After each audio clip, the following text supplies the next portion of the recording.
She's like a sickness in my brain, a vision standing by the window pane. She ripples through the blinds and leaves me in a daze. It's in the way her body moves me, the way she grabs me and intoxicates, until the signals in my mind forget to operate. She'll put the pressure in your fragile skull. I take my pleasure from my alcohol. She'll never give you any time at all. She just comes and goes, you know, and she's got me living in a chemical love, and I try to find the strength to know she comes back to me again. South Africa is not the safest place to be, especially if you are a woman. Now, don't get me wrong, there is a lot of beauty in this country, a lot of very rich culture and tradition, especially in this area we're talking about today, which is this small, quaint coastal town. But in general, there does seem to be an epidemic of violence against women in this country that has a long history of violence and inequality. In 2019, after a series of especially violent crimes against women, the hashtag #MINext protest went viral, with 400,000 people signing a petition to bring back the death penalty, which was abolished in 1995 in crimes against women. In 2018, about 3,000 women were murdered in South Africa. That is one woman every 3 hours, which is 5 times higher than the global average, according to the World Health Organization. More controversy bubbled up when the South African government wrote on their Twitter account that women should not allow themselves to become victims, because that's exactly what women do. They walk outside, making sure that they wore their "Kill Me Today" sign to let the bad people know that they've given their consent to be a victim. The South African president, Cyril Ramaphosa, admitted publicly that his country is a dangerous war zone for women and pledged $75 million for public education, strengthening the criminal justice system, increasing sentences for perpetrators, and providing better victim care. But the violence still continues and has shown no sign of slowing yet. Before we get started, I'd like to have a word from our sponsor, Bloomscape. Bloomscape comes from 5 generations of greenhouse growers and floral industry innovators, and their roots go all the way back to ancestors who were pioneers in the Netherlands horticulture industry. Bloomscape's founder, Justin Mast, grew up in his parents' greenhouse, learning while they built their business, supplying young plants to greenhouses across the U.S. During this time, they perfected how to keep plants healthy during shipment by developing a deep understanding of the horticulture supply chain. Justin took that knowledge and experience he gained from the family business and combined it with his passion for plants, and he created Bloomscape to deliver ready-to-go plants directly to your door from the greenhouse. I have to admit, at first, I was dubious. I didn't think there was a way to send a plant through the mail and have it arrive healthy and stay healthy. Add to that, I am not gifted with a green thumb. I accidentally kill every plant or flower I try to keep alive, but Bloomscape makes it easy by providing you with an already very healthy plant and giving you corresponding cards which tell you exactly what conditions each specific plant thrives under. The instruction cards tell you how much water to give them, what kind of sunlight they enjoy, etc. It's so easy. And I have had my 2 plants from Bloomscape for over a month, and they're doing so well. And seeing green, fresh plants in my home relaxes me and energizes me at the same time. I chose this gorgeous money tree for the 4 Seasons room and this lush philodendron heartleaf for the kitchen window. Bloomscape also gives you the option to pick your pot color so it can match your decor. Go check out Bloomscape for yourself and you'll see there's tons of options, plants of all shapes and sizes, which you can sort based on difficulty, size, light level, pet friendliness, and if it's an air cleaner or not. Your Bloomscape plant will arrive in tip-top condition since they are cared for in a greenhouse by plant experts until the moment they ship. The 100% recycled packaging holds the plant and pot firmly in place, preventing damage and soil spillage. And once they are delivered, you're still not on your own because Bloomscape offers guidance through their simple, easy-to-follow instructions, as well as giving you access to their Plant Mom team who are on standby for real-time expert support. I much prefer using Bloomscape to purchase plants through because whenever I go to one of the big box stores to buy plants, I always feel like the plants are never being cared for properly, they're ignored, they're neglected. And then when I get them home, they usually don't last long because they weren't loved properly in the first place.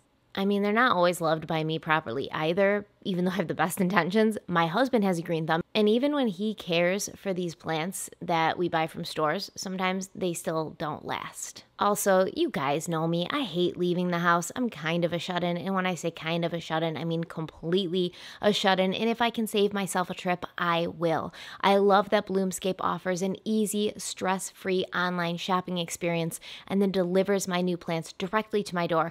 I also like to keep the trunk of my car plant-free because there was that one time that I overturned 3 huge mums and I'm still vacuuming dirt out of there. If you are interested in transforming your home or office with some beautiful plants and maybe becoming a little bit more knowledgeable on how to take care of these plants, in my case, then please click the link in the description box and get $10 off your first order. This is your chance to become the plant parent you always wanted to be, a good one who doesn't kill your plants, even though you had the best intentions of singing Mozart to them every day and keeping them alive forever. Thank you so much to Bloomscape for sponsoring this video. Don't forget, if you're interested, check the description box. Click the link, get $10 off your first order. And thanks to all of you who understand sponsors are essential to keep this content coming. Let's jump right in. Okay, hello everybody. Welcome back to my channel. Thank you for joining me for another true crime video. Today, we're traveling to South Africa to a small sugar community that is living in terror after the bodies of 5 women aged between 16 and 38 were discovered, murdered, and dumped on 2 neighboring sugarcane farms. It's happening in the South African province of Mitwalume, a small seaside village named after a tree whose bark was traditionally used by the Zulus for medicinal purposes. The victims so far were 2 cousins, aged 16 and 25, 2 women in their 20s, and another woman who was 38 and who was the last to be found. And this woman went missing on July 6th on her way to the local supermarket. On August 11th, her body was found decomposing in a sugarcane field by other women collecting firewood. In the little introduction I made, we talked a bit about the issues of violence against women in South Africa, and we are going to expound on that a little bit before we continue on with the details of the current case. Just in June of this year, while South Africa was struggling under the weight of COVID, being one of the continents with the highest number of reported cases, they were also dealing with their women turning up dead at the hands of violent perpetrators. Some of these individual cases are so depraved, so hard to even talk about, to relay to you the details. I probably am not going to be that specific when talking about what these women went through before they died. But I will add resources in the description box if you want to dig deeper. 3 women in June were found murdered. A 42-year-old woman who was mutilated in Pretoria, another woman found dead underneath a tree in Johannesburg, and a pregnant 28-year-old woman found hanging from a tree on the outskirts of Johannesburg. Here's a picture of that woman. She was gorgeous. I mean, super model gorgeous. She was getting ready to become a mother, and now she's gone. These 3 women were at the end of a list of 20 women who were found dead in South Africa in just the first 2 weeks of June 2020. The president commented on these deaths, saying that the killings show that the perpetrators have descended to even greater depths of cruelty and callousness.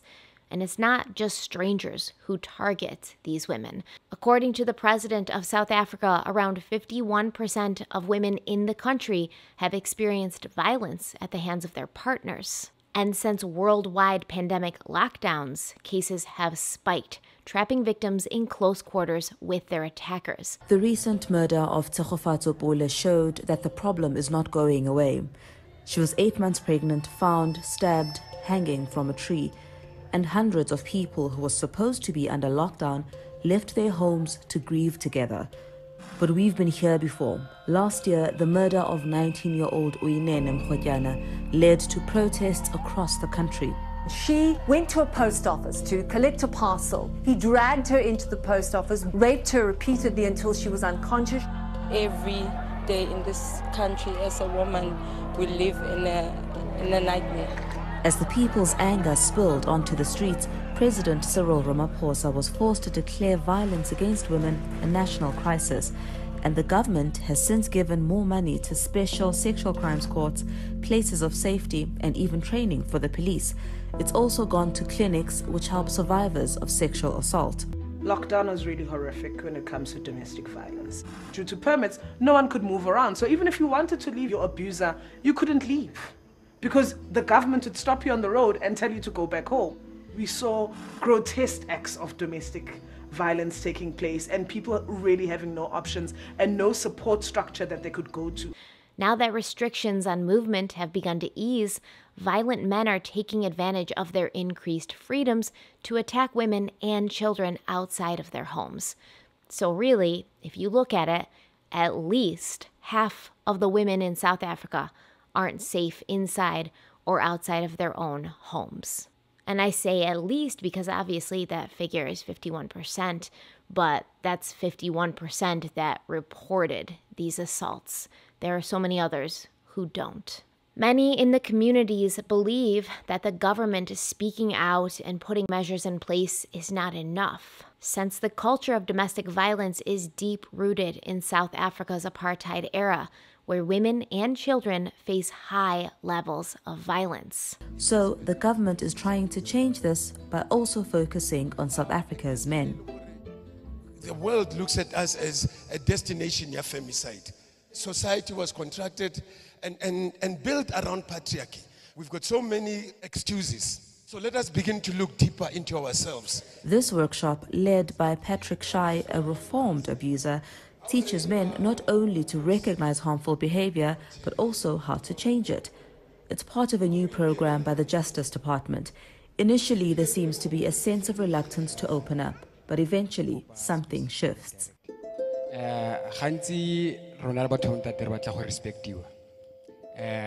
are too oppressive. We must take this curriculum, this conversation, into our homes.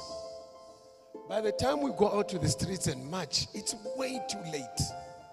Change begins with you. So this change that we see. I don't think I've ever been in a space that's mainly meant to be for men, and they get to speak freely and openly about abuse, but also about their role in the cycle of abuse in South Africa. The people in South Africa believe not much will change while the men in the country hold on to patriarchal beliefs that suppress women. There have also been a number of serial killers that have operated in South Africa. Between 1960 and October of 2014, there were 160 recorded serial killers, coming in third in the world. And that's just, once again, the reported number, those who have not yet been caught or connected to more than one murder. Kathy Egan of the Pretoria-based Institute for Security Studies attributes the rise of murders to the violent colonial period and dehumanizing government system of race-based discrimination that came with it. She said, quote, "South Africa has a high rate of serial killings and violence of all kinds because violence has become normalized. South Africans have learned through their history to resort to violence in the face of frustration, challenge, or interpersonal conflict. Many children are exposed from an early age to domestic violence, either spousal abuse or child abuse." End quote. In 2007, Thozamil Taki, known as the Sugarcane Killer, killed 13 women aged 18 to 25 and dumped their bodies on agricultural plantations. He was eventually apprehended and sentenced to multiple life sentences, but the judges in his trial admitted that if this man had never been caught, he would have continued killing ruthlessly. Before his trial, Taki attempted to escape from prison with 10 other inmates, but he fell through a 4th floor ceiling during this attempt and had to be hospitalized. What a shame. Now it seems that South Africa may have a sugarcane killer copycat on their hands. In March, 2 young women who were cousins went missing. The next month, another woman went missing, and the next month, yet another. Between April and August, all their bodies were discovered on farms in Mitwilliame, along with 2 other women who were unidentified at the time of me recording this video. One of the women was found half naked, strangled with her own underwear. This woman's name was Zara Chilitsa, a 38-year-old mother who walked the long distance from her home to the market to purchase food for her family. It seems that her teenage daughter had been with her at the market when she vanished, and this young girl was asking the vendors if they'd seen her mother. They said that they did see her mother, they had seen her mother, but they didn't know where she had gone. Now, just the month before, this woman had spoken with friends about the other women who had gone missing and turned up dead, expressing her worry for not only herself but her daughter. A part of her knew that she was at a high risk for becoming another victim. 3 of the other victims were her own neighbors. Zama was found in a forest-like area of the farm, hastily hidden under some large leaves. The 2 cousins who disappeared on March 28th were found in a sugarcane field by hunters.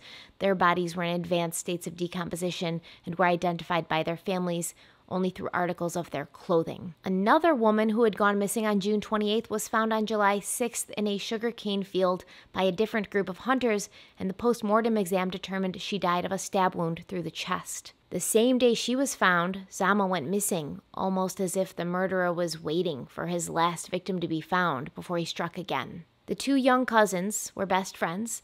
Always in each other's company, they would go shopping together, play together, work together, and when they were taken, they were together. They left the house together on March 28th, and they were found exactly a month later. The family members of these girls say they called the police when they vanished, but the police didn't do anything until their bodies were found, and obviously by then it was too late. They believe that the police need to take a more proactive role in protecting the women and children of this village, especially with school starting up again. The children should be driven to and from school in police vans to keep them safe. Now, 2 men were arrested on Friday, August 14th in connection with the deaths.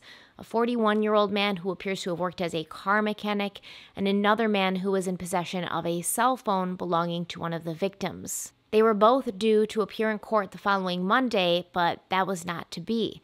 The first suspect took his own life by hanging himself from the showerhead in his cell using the string from his track pants after allegedly confessing to all of these murders. The second man attempted to take his own life by swallowing crushed up glass after apologizing for what he had done, but he ended up surviving. The community that had lost 5 of its women and had been living in fear for months, they were told that this first suspect was supposed to have led police to the bodies of more victims. But that was not going to happen now that he was no longer alive, and the second suspect was let out of jail due to insufficient evidence to hold him. He claimed he had no part in what happened to the women. He had just purchased the cell phone from the man who did, which begs the question of why he would try to kill himself by swallowing glass and why he would apologize. And this is not lost on the people of South Africa, who are demanding to know why he was released so quickly. The crowd here, as you can see, they're still gathered outside here and they're not happy. The comments that we've been hearing are around them wanting him to come out. They want him to answer to exactly what's happened. Community leaders have appealed for calm, and they've said that they need to allow the law to take its course. I'm just trying to get through this crowd, Tulas, to just, as you can see, the numbers are growing, and I'll ask Mcebisi to come with me. It's because the police minister, Bheki Cele, is believed to be inside the court property. He had come in a little while ago, and we understand that there will be a media briefing that's being held inside here, and I do see his vehicles inside. So, Tulas, I'm also hoping that that will be the opportunity for us to find out more about exactly why this suspect was not the one that is going to be appearing in connection with the Mthwalume murders. This doesn't bode well for the investigation, because what it essentially means is that in the space of 24 hours, there are no other suspects that are currently charged with these murders. Yeah, and I suppose, Dassen, the main questions will be around the circumstances around what we believe is now the death of the one suspect in particular, as to what transpired in those holding cells. But in the meantime, Dassen, that news of the death of the one suspect, as well as the other suspect not appearing in court, how has that landed with the crowd outside? Not well, Tulas. You see, one of the reasons why people had come to court today in their numbers is because they wanted answers. This has been a problem that's been going on since around March this year. They expected that they would hear a little more detail as to exactly why this has been transpiring and who was behind it. But it seems that they won't get those answers, at least not now. That was initially what angered the community, because there was so little information around how the suspect had committed suicide. My sources tell me that he had been one of those that was pointing out. Now, there was an investigation into the first suspect's death in jail conducted by the Independent Police Investigation Directorate, and the resulting report claimed there was no foul play in his death, no recklessness or interference on the behalf of the police who were guarding him at the time. Now, one of the suspects was known to the family of the two cousins who were killed. He lived only a few doors away from them. They used to hire him to deliver groceries, so they believe it was easy for him to lure the two girls away since he was not a stranger to them. In the possession of this man, they had found candles, needles, and the underwear of some of the victims. But with only one man having confessed to these crimes, those who live in the village are not satisfied. The man who owns the farm where 3 of the bodies were found doesn't believe this case is closed, since he thinks it would be almost impossible for one person to accomplish this all alone. He said, quote, "It's clear that they were killed elsewhere and dumped on the farm. For you to carry one person on your own is impossible. You can't. So this person who is responsible for these murders, first of all, would need to have a car to transport. The suspect who took his own life did not own a vehicle, so who assisted him to transport these victims?" End quote. Now, there is a question of whether or not this man acted alone. I personally don't believe that he did, but I do think it's possible for somebody to have acted alone, and I don't think the fact that he didn't own his own vehicle really says much, especially since it's being reported that he was a car mechanic. He could have just taken a car that he was working on, or the shop that he was working at was working on, and borrowed it. That's very possible. But after talking to the first suspect, police have said they believe the killings are connected to the practice of muti, which is derived from the Zulu word for tree. It can also be a slang word for medicine. From this January 2020 article, we can see that muti killings is a way of life in rural South African areas. 1 in 5 people in South Africa's rural areas have had a first-hand experience of a human body part being trafficked after a muti killing. So essentially, a muti killing is the murder of someone in order to take their body parts for incorporation into medicine used in witchcraft. This may seem like something that doesn't happen any longer, a practice that we remember from a long ago time. But to this day, it's still happening. And bodies are turning up every day, missing parts, which are in turn sold to the Sangoma, the traditional healers of South Africa. On April 15th, 2020, a 5-year-old boy was found dead in the refrigerator of a tavern in Orange Farm, south of Johannesburg. His body showed signs of sacrificial murder, with his hands and feet bound, and muti bottles and a handkerchief with small ropes on it found near him. The most typical body parts to be taken from these victims are breasts, genitals, hearts, fingers, and tongues, but they'll also take eyes, heads, hands, lungs, guts, skin, jaws, lips, and fingers. Every year, hundreds of people are being murdered in the name of traditional medicine. Muti. He says that he's personally killed 3 people to take their body parts from them. He's taken the lips, the intestines, and the private parts. In South Africa, they call it muti murder. As soon as I asked about Muti murder, the villagers recited a litany of cases. This lady says that a pregnant woman, she says, across from the river over there, was found with her intestines ripped out and her breasts taken off. This gentleman here said that a mother and a son were ritually killed. The son was found hanged. His intestines had been ripped out.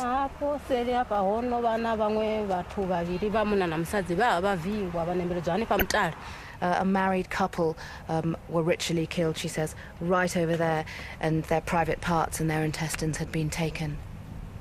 Everybody's got a story.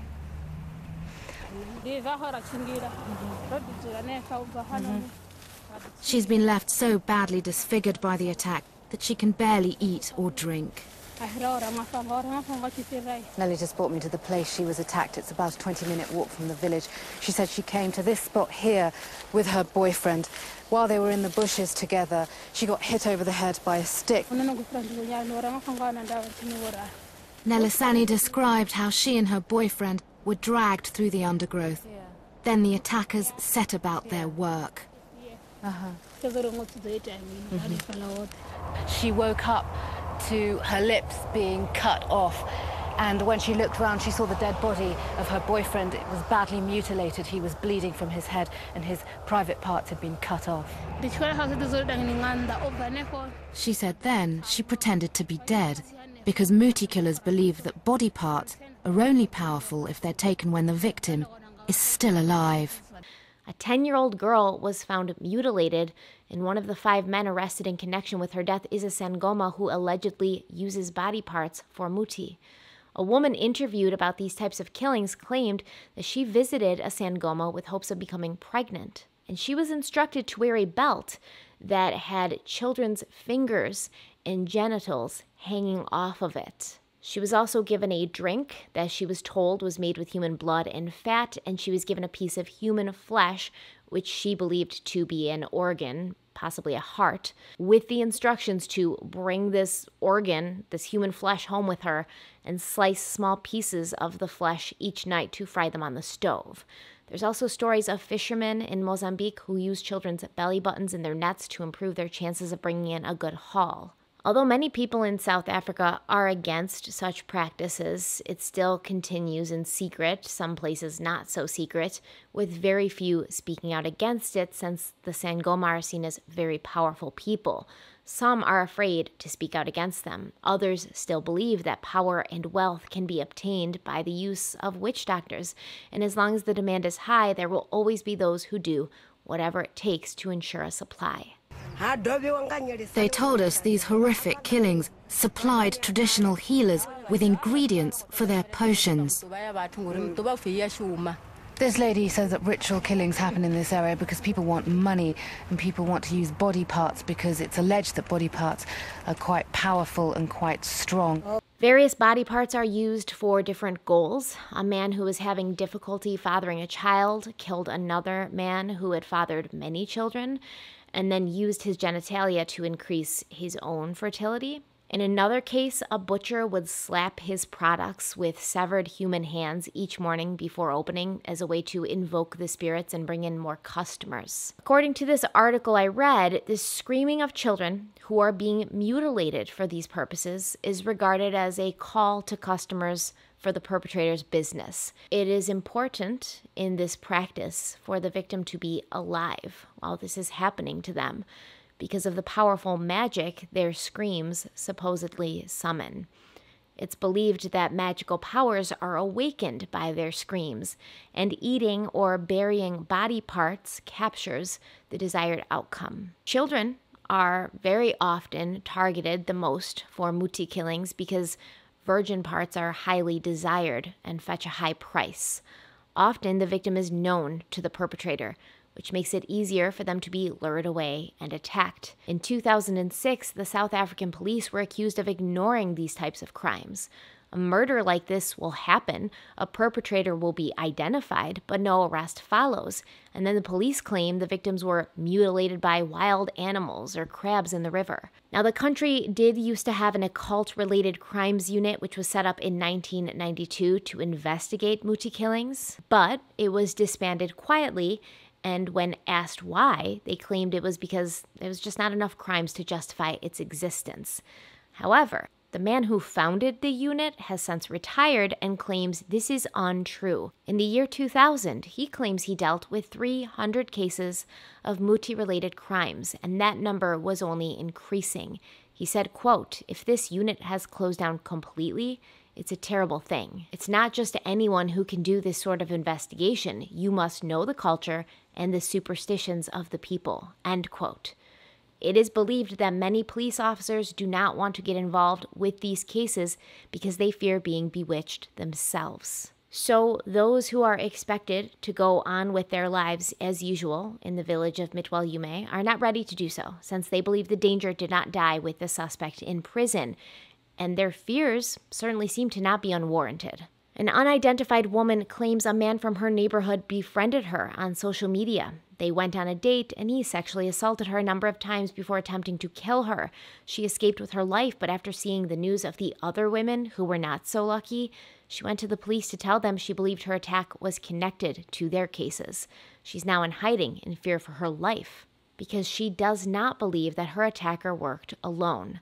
On August 29th of this month, another body in Mitwal Yume was found on the side of the road, wrapped in plastic and burned beyond recognition. This happened weeks after the man allegedly responsible for the women's deaths took his own life. What cannot be denied is that it's not safe to be a woman in South Africa right now, and it hasn't been for a while. It's believed that the amount of violence children grow up seeing set them down a path to not only normalize it and expect it, but to take part in it themselves as they grow up. Lately, the men are just doing the worst things to the women, so I'm thinking it's a serious trend. Yes, it is a trend because once you date a man, they think that they own you already. It's a trend because we've seen so many killings, like now recently a woman was killed by her ex-boyfriend, dragged out of the taxi, you know. And I really don't think it's cool, man. So other men in rural areas, they still think it's very cool. I mean, you'd be surprised how a man can speak to a woman in rural areas. You'd be surprised how they would treat women. Yeah. This is a vicious cycle that will not change until the culture of acceptance to these crimes comes to an end. I do want to thank a friend of mine, Clarissa. Clarissa has a channel on YouTube herself. I'll leave the link in the description box. She does true crime videos, but she actually grew up in South Africa, so I did call her for help with pronunciations, because you know that I suck at that.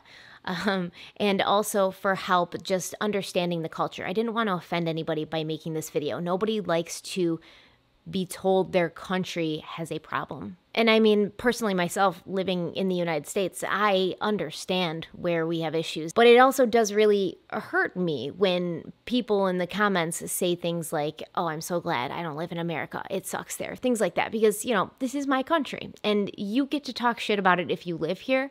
But if you don't, then you don't. So I never want to come across as disrespectful. And I know I do have some viewers here from South Africa. And I want you to understand that I think that you have a beautiful country, a beautiful culture, beautiful people.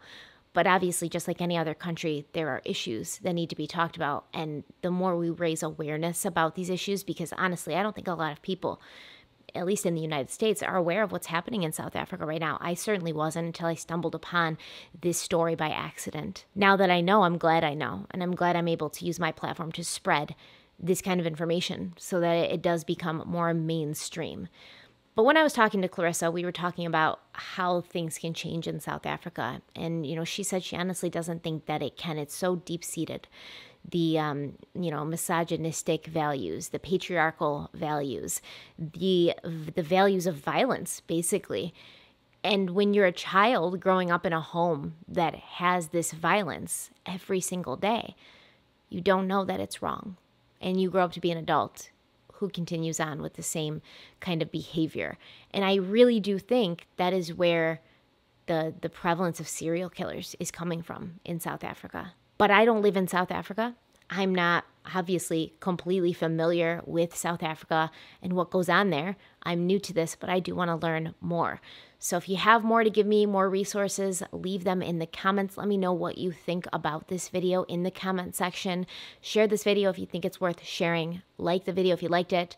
Don't like it. If you don't like it, hit unlike or dislike, or I hate you, Stephanie, if you want to do that too, because I mean, engagement is engagement. It doesn't hurt my feelings. If you haven't subscribed yet, make sure you do. And if you are subscribed already, make sure you still are, and make sure your notifications are turned on, because YouTube loves to unsubscribe people from my channel and turn the notifications off for them. It's a fun game that we play, me and YouTube. So cheeky. I really appreciate you guys joining me for this. I know it's kind of a little different than what we normally do, but important issues are important issues. And, you know, I have a platform. I don't know how it happened, but I have a platform. And here I am. And I want to try to use it for, you know, the best kinds of things and to get the word out. Because I know South Africa is a world away to me. My father was born in North Africa, but we know that North Africa and South Africa are two very different countries. I don't know a lot about it. It seems so far away, but these women, they don't seem far away to me. They seem very close to me. These are women who are just trying to live their lives. These are women who are just trying to be mothers and wives and friends and sisters. And they are being attacked inside and outside of their homes every single day. It kept me up last night because I knew I was going to record this video today, and I was just thinking about it, and it was just festering in my brain. It kept me up. And you feel powerless is what you really feel. You feel powerless. And, you know, people like Clarissa, thank God they were able to kind of leave. But there's so many who cannot, who are trapped there, who don't have a way out, who don't have any other options. And my heart breaks for them. So let me know what you think. As always, thank you so much for being here. Thank you to Bloomscape for sponsoring this very important video. Thank you to all of you out there who keep coming back and watching and giving me feedback. I love you all. Stay kind, stay beautiful. I'll see you very soon. Bye.